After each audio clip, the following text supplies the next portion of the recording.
So this is what Duke Cayenne looks like from up close. It's hard to believe that I've ended up in the same room as the leader of the Noble Alliance.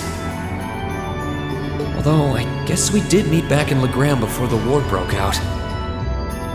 Reem Schwarzer. Truth be told, we don't want this war to drag on any more than you do. Really? We only acted as we did due in part to our dearly departed Chancellor's behavior being far too unreasonable to justify turning a blind eye. He garnered the trust of His Majesty, and in turn misused that trust.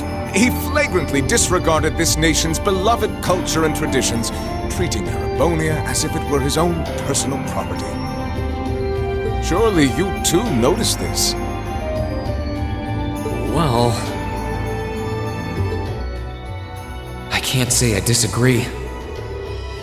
We did hear story after story during our field studies about how aggressive his policies were. About the way he didn't care how many enemies he made as a result, creating terrorist groups like the Imperial Liberation Front.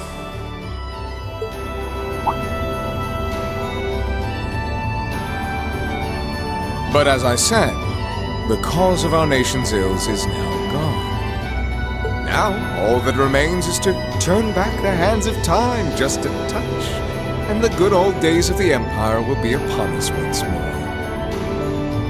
The key to this bright future lies in putting aside our differences and joining hands. Am I wrong? I'm afraid that yes, you are. Do you honestly believe that people can so easily put aside their differences after all the Alliance has done? You occupied Heimdall and effectively took every one of its citizens hostage, imprisoned the Imperial family. And let's not forget how you're now in league with the enemy nation responsible for the destruction of Gorelia Fortress.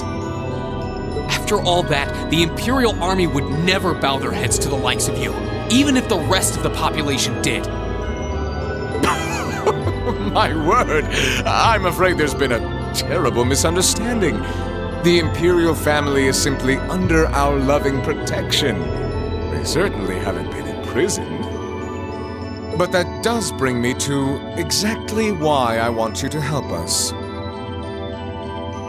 It does? The Azure Knight is already on our side. But if we had your Ashen Knight as well, that would mean we'd have two of the great knights of Erebonian legend to put into play. Couple them with our Panzer Soldats, and the Imperial Army's armored divisions would cower before us. You may not find us winning the war ideal, but this union benefits everyone more than carrying on until our inevitable victory, I don't think it's that simple. I beg to differ. The presence of Soldats units on a battlefield makes a tremendous difference. What they may lack in firepower and armor compared to tanks, they make up for in mobility and versatility. But more important than even those factors is the psychological impact they have on our opponents. Well,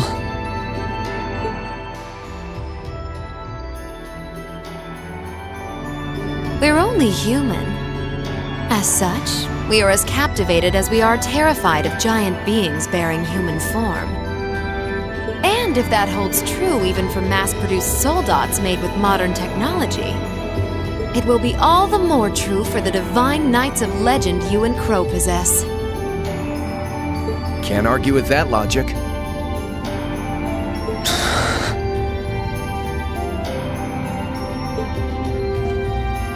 I will say it once more. Gileath Osborne is dead. And with his death, all that's left to be done is end this ridiculous war and return order to the Empire. Only then will everything be as it should. That includes both your pleasant academy life and the peaceful days of darling Elise and her friend the princess. are you trying to... Whatever you ultimately decide, their safety is guaranteed. I would ask that you promise it this, if nothing else, Your Grace. But of course, I'm not a monster. Rufus. We may stand on opposite sides of this conflict, but I still sit on Thor's board of directors. And in that capacity, I suggest you consider carefully the choice before you. After all, every soldier must decide for himself whether a cause is worth fighting, perhaps even dying for. I look forward to hearing your answer.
All that's left to be done is end this ridiculous war and return order to the Empire.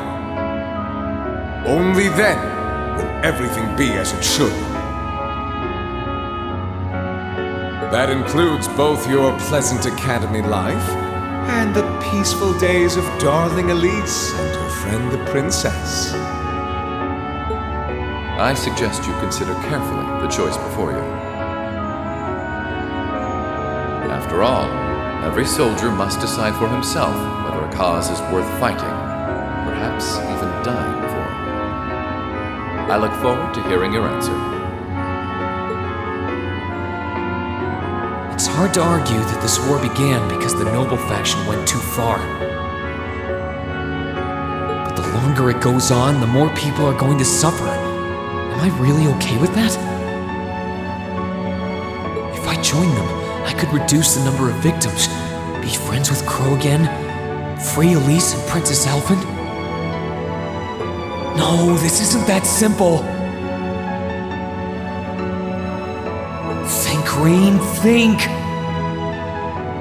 I was able to reunite with the others, but Elise and Princess Elfin are still in the Alliance's custody. What's the best thing I can do? This isn't just about me. What do all of us want to do? Keep racking your brain like that and smoke will start coming out of your ears.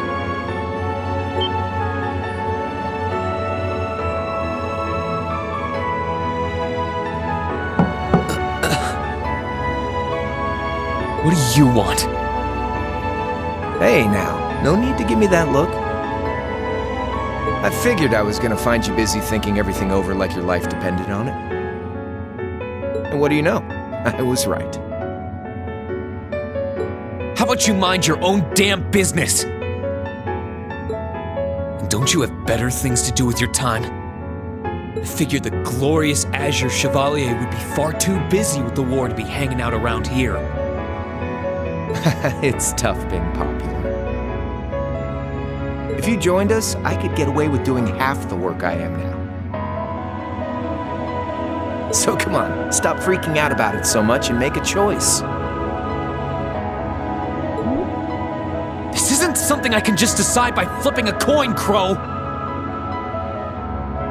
And besides, it'd probably be an easier choice if not for a certain someone. What's that in your hand, anyway? Grub, of course. Kinda early, but I brought you your lunch. Mind if I join you?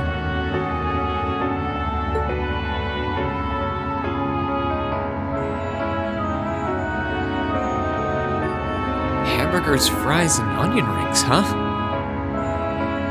I was expecting something more fancy like I had last night. Oh, that kind of food more your thing? Okay then, give me a minute while I go ask the chef to whip something up. No, this is fine. The burger looks delicious. Cool. All right, dig in.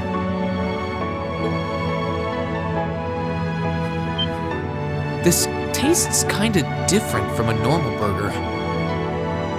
Oh, no wonder. It's got whitefish in it. Yeah, they're called fish burgers. Pretty good, right? Yeah, the tartar sauce makes for an unusual extra flavoring too.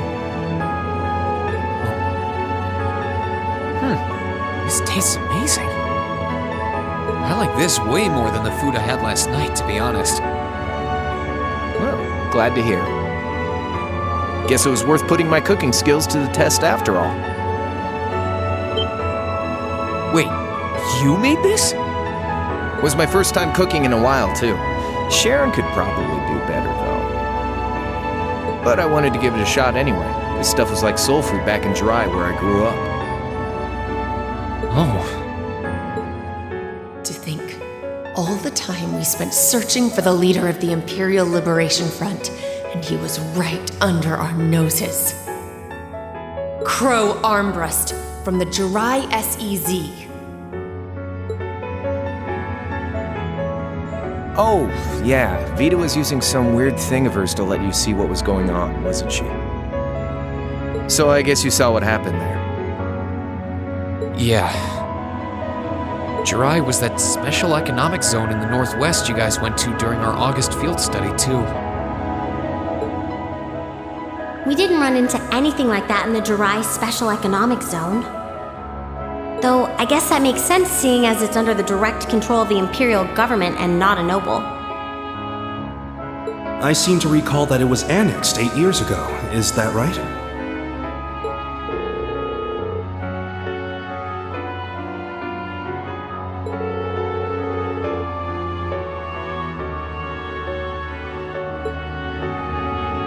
So you ended up going back to your old hometown then? Yeah, by pure coincidence. It's changed a lot since I was last there, so it was kind of surreal being back again. But it was nostalgic in its own way, too.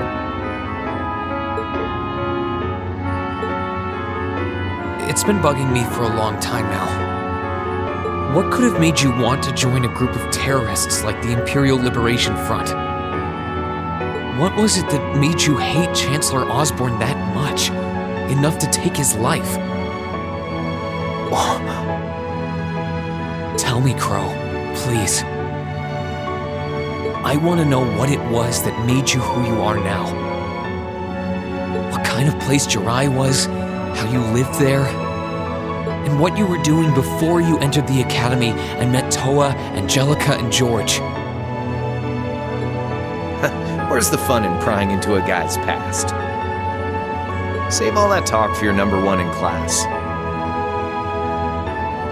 Who's the lucky girl anyway? Elisa? Laura? Emma? Fee? And don't tell me it's Million, because, you know, it... I'm serious, Crow. I really want to know.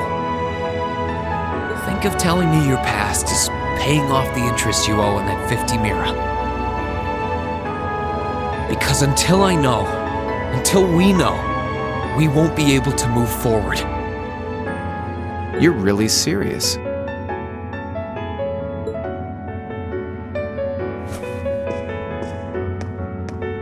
Crow?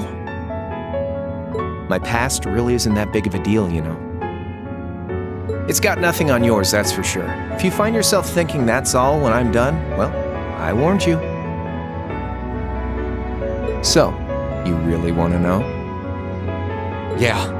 Nothing you say will change my mind. Please, tell me. All right, you win. Like I said, it's just your run-of-the-mill sob story. Pick up any history textbook and you'll probably find a dozen others just like it. It's the kind of story that's so common no one bothers to remember it, like it never even happened. Back in those days, Jirai was known as Jirai City. It was a city-state off the coast of northwest Zemuria that prospered through maritime trade with West Erebonia, Northumbria, and Remiferia. It had a population of around 150,000 people, so it wasn't exactly a big place or anything. Because of that, the surrounding nations left it alone and let us live out our days in peace. We were pretty fortunate, all things considered. Until about 20 years ago. That was when the Northumbrian disaster struck, and much of the Principality of Northumbria was turned to salt. And as a result, trade on the northwest shore was reduced to virtually nothing. Day after day, Jirai's prosperity started to fade away. Still, it wasn't all bad. We had our fishing, our historic landmarks, our Septia mines. We could make use of those to get trade going again, both to keep our state running and to help out Northumbria. In fact, the one who advocated that approach was the mayor, my grandfather. He was the last mayor Jirai City ever had. He was a stubborn old bastard, but he had this wry sense of humor and was well loved by everyone. I lost my mom and dad early, so he was also my only living relative. He taught me just about everything a guy could know. He was like a mom, dad, and your old master rolled into one, I guess.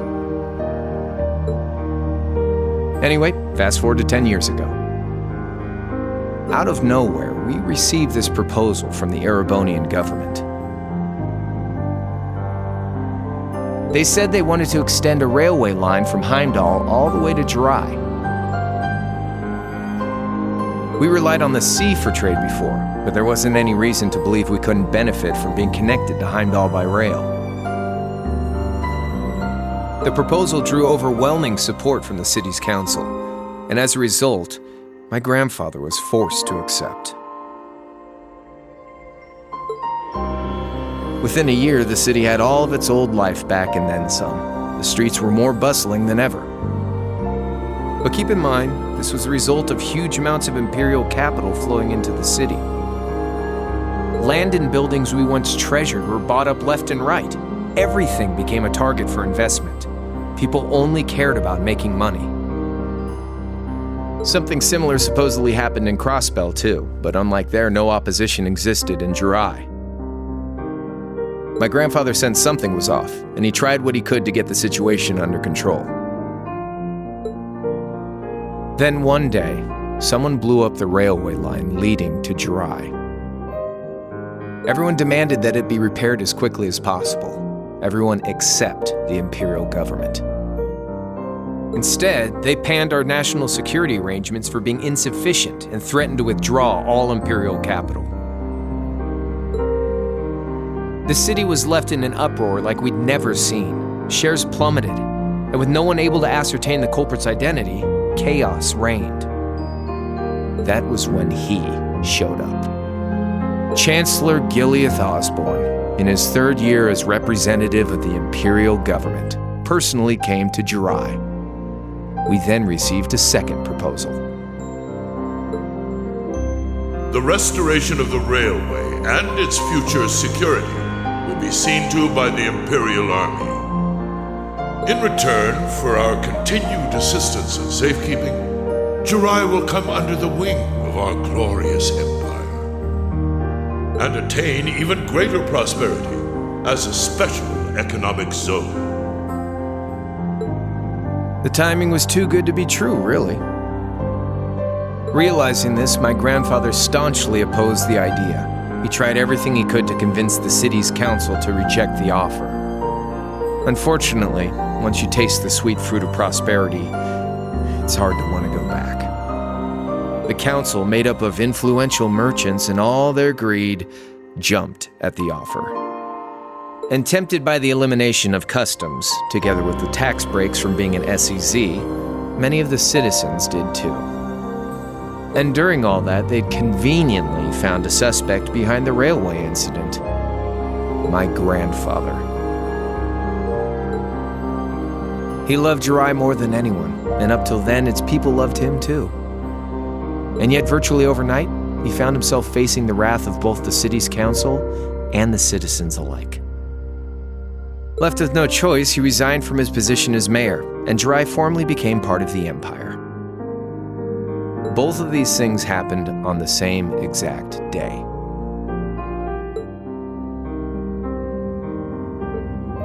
That was 8 years ago. Naturally, everyone knew my grandfather wasn't the one who did it. They knew who was really responsible. They just turned a blind eye to the truth. See? I warned you. Just your run-of-the-mill sob story. I don't know what to say, Crow.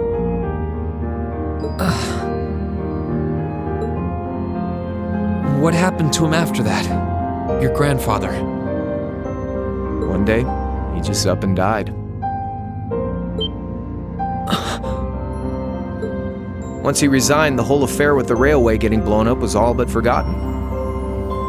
He lived comfortably in retirement for about half a year, fell ill, and that was that. He just lost the will to go on, I guess.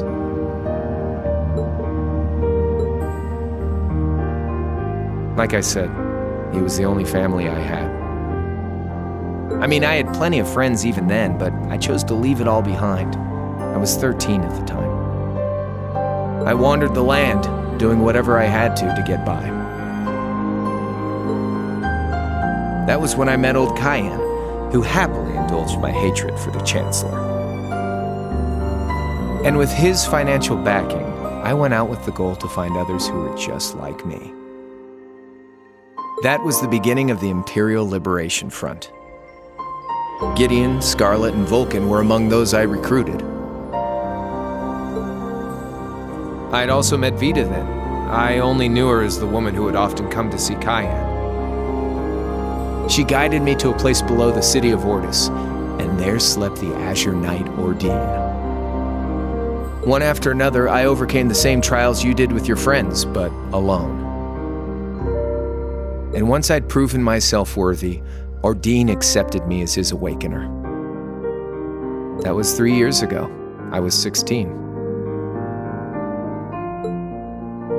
My preparations complete, I concealed my background and enrolled in a military academy near the capital. Everything I did for the sole purpose of taking the Chancellor's head.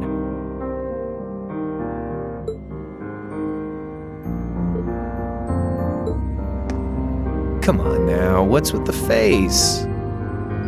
You look sadder about all this than I do. Yeah, I guess. I swear.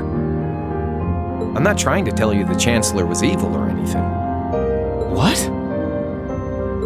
Still, there's no denying that he managed to outwit my grandfather. And he may have lost, but Pop's always loved a good gamble. It's thanks to him that I'm pretty good at chess, card games, that kind of stuff. I'd say it's fairly normal for a student to want to avenge his master's defeat, wouldn't you? Maybe.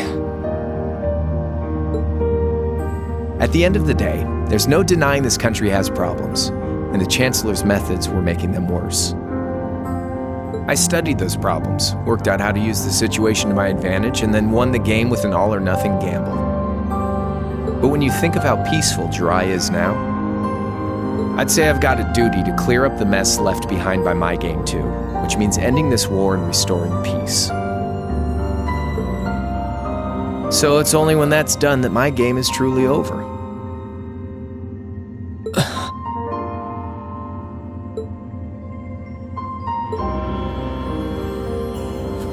I don't want whatever your decision is to be influenced by my past, okay? Like Rufus said, you need to think long and hard about what it is you're fighting for. For you, more than anyone else. Yeah, but Crow...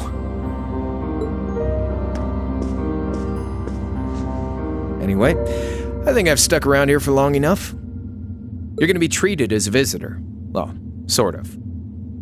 It's about time for the higher-ups to head back to Heimdall, so go ahead and pass the time however you want. however I want. What else can I even do here?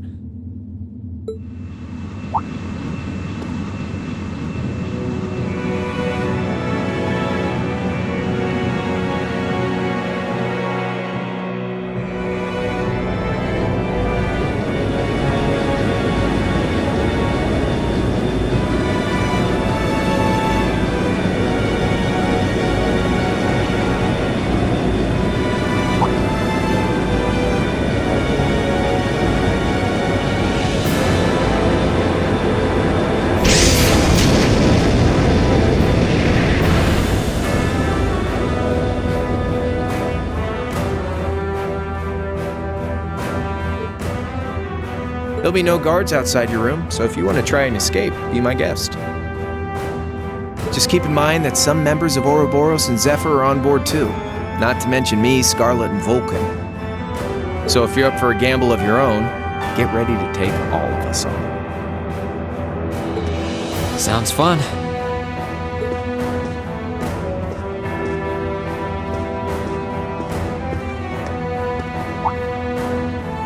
Oh yeah, one more thing. There's this real cute visitor in the guest of honor's room on the second floor. I think she'd perk right up if she saw you, so why not go pay her a visit? Just don't go making your girl jealous, okay?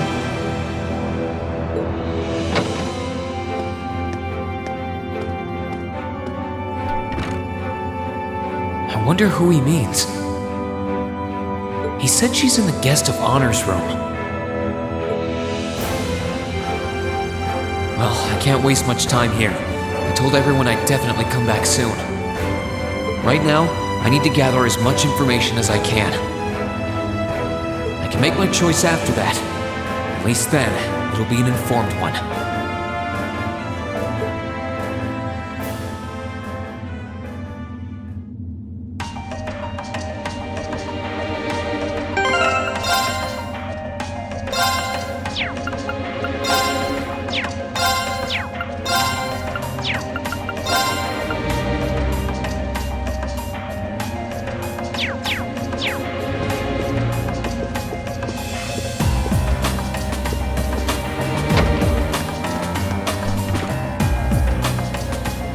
Send someone inside.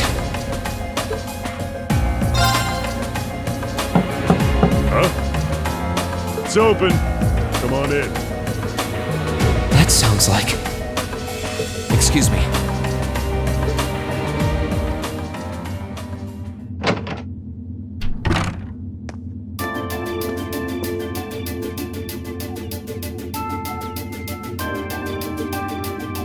Oh, it's you. Finished talking with C? His name's Crow, not C. And he's never going to be anything else for me. Oh, I know his real name. But to us, he's always gonna be C. That's our leader. He might be young, but each and every one of us look up to him and respect him. Anyway, take a seat. Got a whole lot of questions, I bet. Does you asking that mean you're willing to answer them? Depends on the questions. Just out of curiosity, how many members does the Imperial Liberation Front have left? I know the explosion back in the mine was staged, obviously. Sure was. Anyway, 10, give or take. We lost most of our members as soon as the war started kicking into gear. Oh.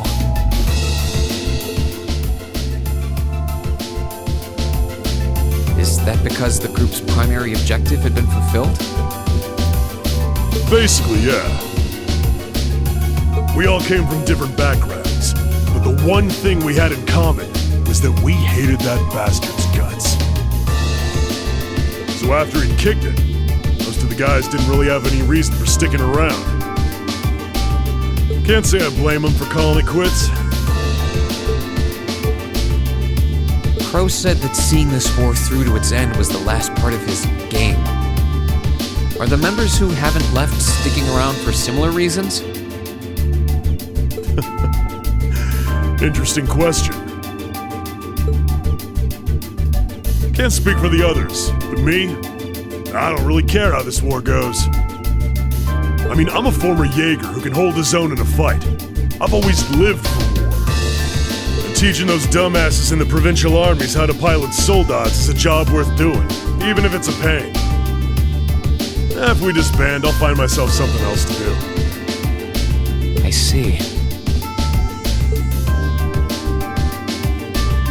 I can't defend the assassination of the Chancellor or what you did near Trista. But I'd be happy if you chose to disband at least. You're a funny kid.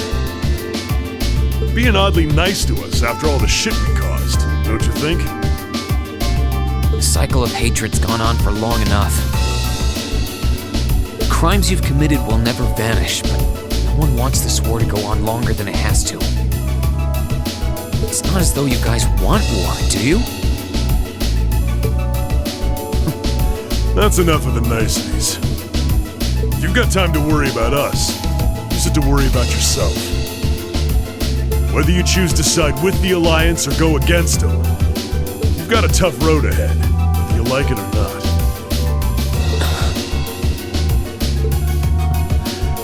Make sure to think long and hard before you decide.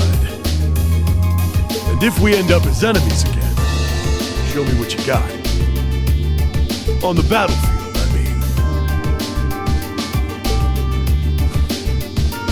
Excuse me.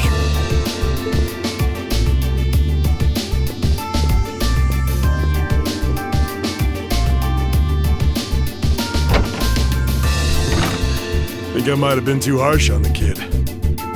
Still...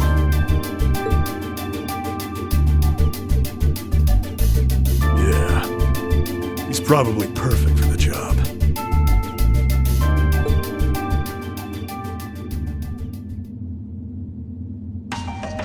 He saw right through me. He's not wrong, though. I should be worrying about myself right now.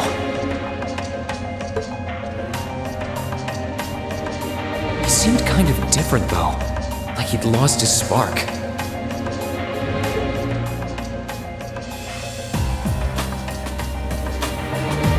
His sole objective in life seemed to be to get revenge for his old Jaeger Corps killed by Osborn. Maybe he's just not sure what to do with himself now that he's done just that?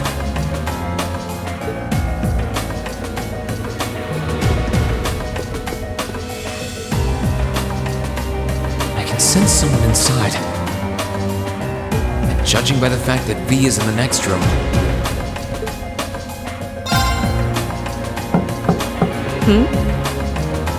Come on in if you like.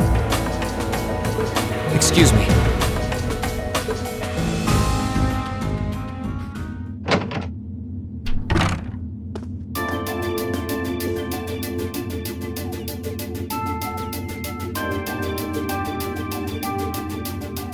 Hello there, love. I'd heard you came on board yesterday, so I did wonder whether we would run into one another at some point. Hello, Scarlet.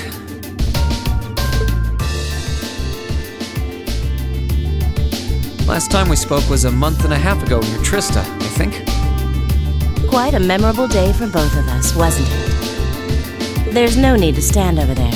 Come and have a seat. I'll pour us some tea. You really don't have to.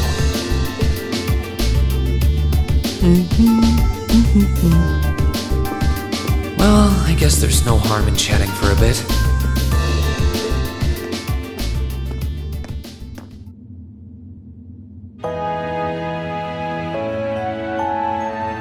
These tea leaves really are wonderful, aren't they? Only the best for the airship of Erebonia's most powerful noble, I suppose. I have to admit, the fragrance is like no tea I've ever had before. You're right, though. It makes sense if it's something Duke Cayenne personally chose. Oh? I was under the impression that your family is a part of the nobility, too. Your father is a baron, isn't he? He might be a noble, but generally barons aren't all that wealthy. We live a relatively modest lifestyle. Oh, really? I wouldn't have thought it before, but maybe my family was actually more well off than yours. And Scarlet, I heard she lost her old hometown when he went and built a railway through it. What kind of family did you come from then? Oh, they weren't nobles, if that's what you're wondering. They were just relatively wealthy farmers. We were almost local celebrities in a way. Oh, I see. You're wondering how someone like me became a terrorist? It's written all over your face. Well, I can't deny that I'm curious. I heard that you lost your hometown because Osborn built a railway through it. Oh, did C tell you? No, I suppose it must have been V. He never was one to keep quiet about things. So, I mean, what happened? Some things are best left unsaid, I think. It's not as if knowing would somehow allow you to change things. I suppose. You're so adorable, Rean. Now I know why C took a liking to you. What do you say? How about you come and fight with me and the other big girls and boys? It'll be fun, I promise. Please stop teasing me. Anyway, thank you for the tea. It wasn't just made with high-quality leaves. It was brewed exceptionally, too. You're very welcome. Oh, actually, I may as well ask while I have the chance. Where did you learn how to use that weapon of yours anyway? It's pretty unique. Oh, that? I suppose it can't hurt to tell you. The holy city of Arteria. The Arteria? Where the high seat of the Septian Church is? That's the one. It's called a Templar sword, and it's a traditional weapon in the church. A few years ago, I was studying to be a sister and was trained in how to use it there. Surely you must be talking about some other church, right? You're telling me there are sisters in the Septian Church who use weapons like that? There are more things in this world you don't know than you could possibly imagine. Well, it doesn't matter much now. I ended up returning to Erebonia before my training was complete. Oh? Anyway, that's all I'm telling you for now. I'll give you the full story if you decide to join us. Sound fair? And if you choose not to join, well, that way has its own charms, I suppose.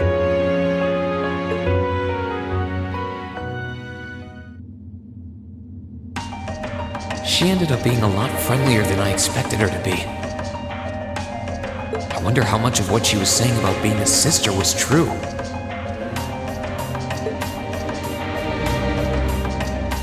She seemed to really hate the Chancellor. I wonder what she intends to do now that he's gone.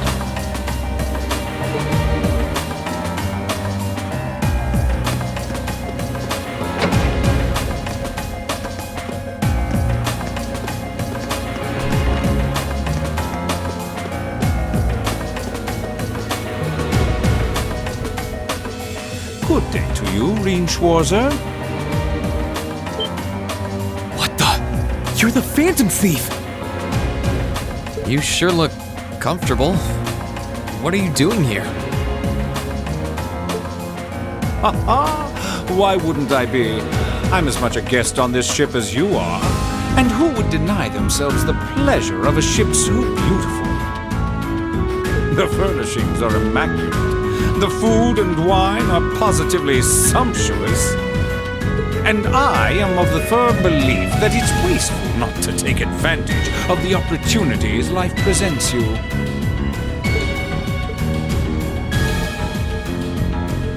And speaking of opportunities, don't just stand there.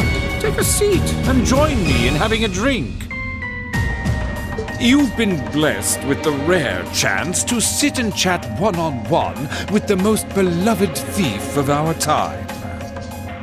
I can't believe that's how you describe yourself. Well, what the hell? I'll have a drink. Nothing alcoholic, though.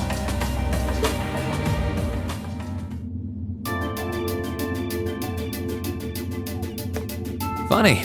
I didn't realize you'd met Prince Olivert. Indeed, there are few even among royals whose palate is so refined as his. Between our shared love of beauty and fundamental difference of opinion on the nature of love, he forever remains an endless source of entertainment for me. I suddenly feel very sorry for him. What happened down in Liberl sounds pretty amazing, though.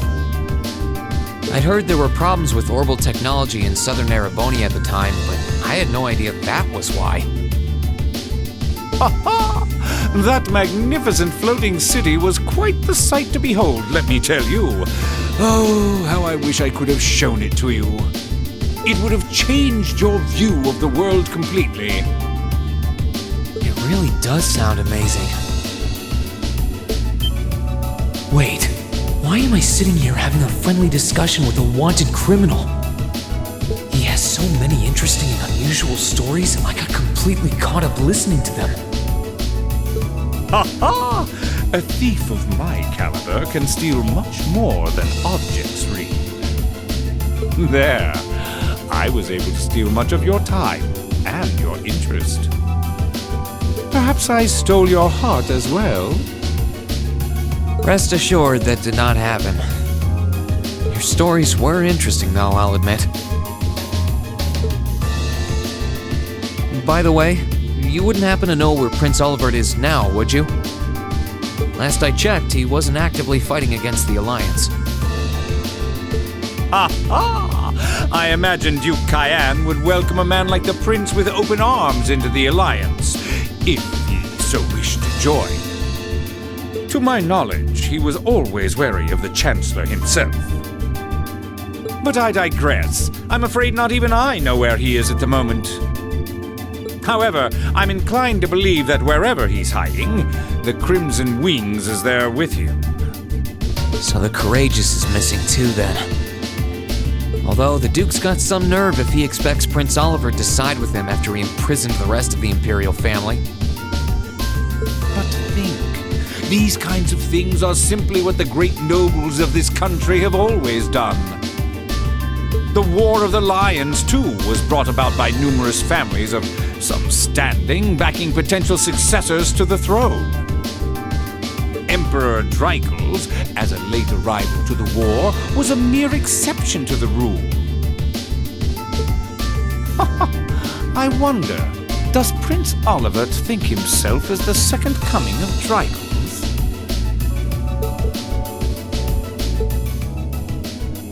One of which is to bring the winds of change to Thor's military academy. A gust of fresh air, if you will. I'll admit, I hesitated to allow it, but I decided to place my hopes in you. We believed then, as we still do, that one day you all will be a great light that can push back the darkness of this country. I don't think he does. From what I can tell, he intends to try and end this war in a slightly different way from Drycles. Oh? Do tell. Sorry, but I should be going. Thanks for all the interesting stories. They helped me work through things in my head a bit. I'm pleased to hear it. I will be waiting at the edge of my seat to hear which path you choose. Join us, and you'll be warmly welcomed. Naturally, I'm fascinated by you as the Ashen Knight's pilot, but I'm even more fascinated with that brute strength of yours. I would love the chance to see the power of an ogre up close. I doubt it's half as interesting as what you're thinking. Anyway, if you'll excuse me.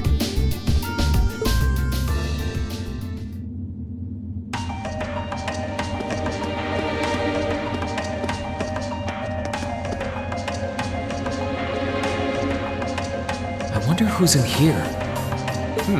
We got a visitor? Come on in. Excuse me.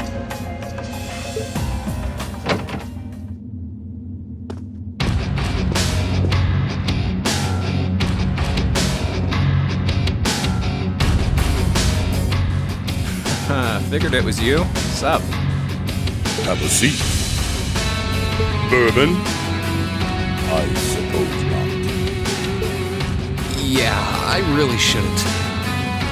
How come you guys are being so friendly, though? I mean, we're on opposing sides and all.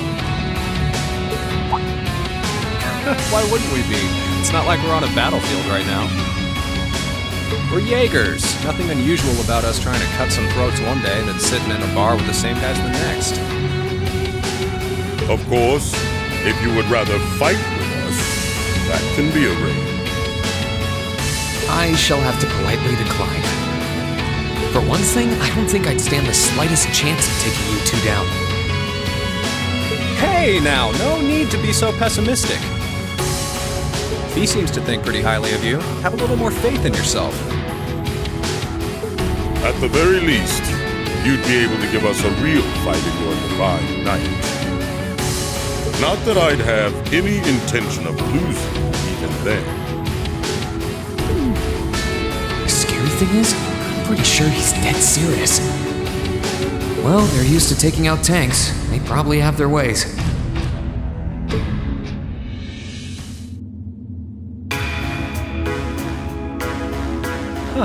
Oh yeah? Ranking 72nd for the year in an academy full of big shot students ain't half bad. Brings a tear to my eye to see our little Fee putting her heart into her education. And don't forget, she was the youngest of her classmates, too. The boss was right when he said that she can do anything she puts her mind to. You got that right. Maybe joining the gardening club will make her a bit more ladylike, too. Oh, who am I kidding? She's still young. She has plenty of time to develop on that front if she so pleases. They really seem to adore her, like two proud parents talking about their child. And yet... If you don't mind me asking, why did you leave Fee behind? After your boss was killed in a battle with his sworn enemy, I mean. Oh, Fee told you about that. It sounds like you're closer to her than I thought you were. I trust this is simply me being paranoid. But you haven't tried making any moves on her, have you? No, of course not. I wouldn't dream of it. I just want to know why you'd abandon her when she obviously means so much to the two of you. She thought of you all like family. Why did you leave her all alone? Well...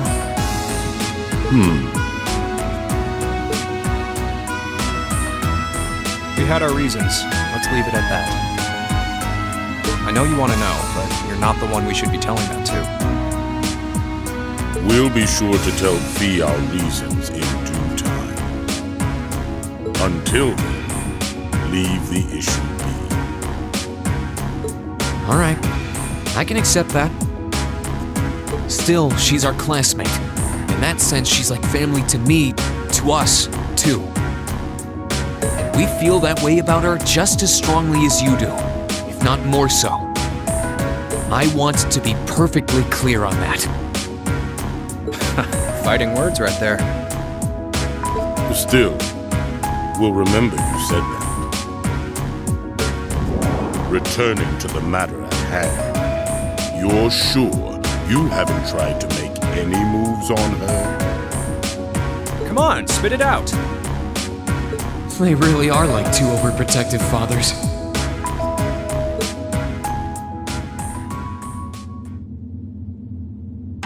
I was hoping to get a bit more out of them about what Zephyr is up to. All we did was talk about Fee the whole time.